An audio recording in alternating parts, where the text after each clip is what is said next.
Hardy-Weinberg equation is just p plus q times p plus q foiled out to get this equation, where p is the dominant allele and q is the recessive. We must assume that organisms are diploid, generations are non-overlapping, there is a large population, there is no immigration or emigration, there's no mutation in the gene of interest, and mating is random. So let's consider this snake population.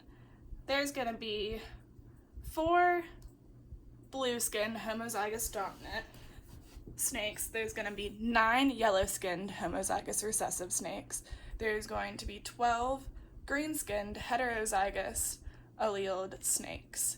So there's a total of 25 snakes, and there's a total of 50 alleles within the whole population. Now that we have that information, we can calculate the frequency of the 2 alleles. So here you can see us calculating the big B allele, which is going to be 2 times 4, because there's 2 big B's in each one of the blue snake genotypes, plus 12, because there's 1 big B in all of the greens, divided by the total population to get 0.4, and then you do the same with the little b, except for you do 2 times 9, because there's 9 yellow phenotype snakes, and then you do the plus 12 because there's 12 little b's inside of the green, divided by the total population, and then 0.4 plus 0.6 equals 1. To find the expected genotype frequency in the Hardy-Weinberg equation, you use p to the second plus 2pq plus q to the second, so you find p to the second, which is going to be 0.16, you find q to the second,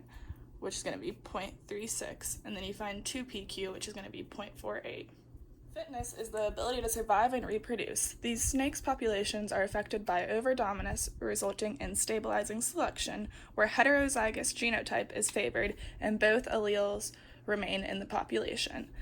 And the stabilizing selection fitness for the dominant is going to be 1, for the heterozygous is going to be 1.3, and then the recessive homozygous is going to be 0.2.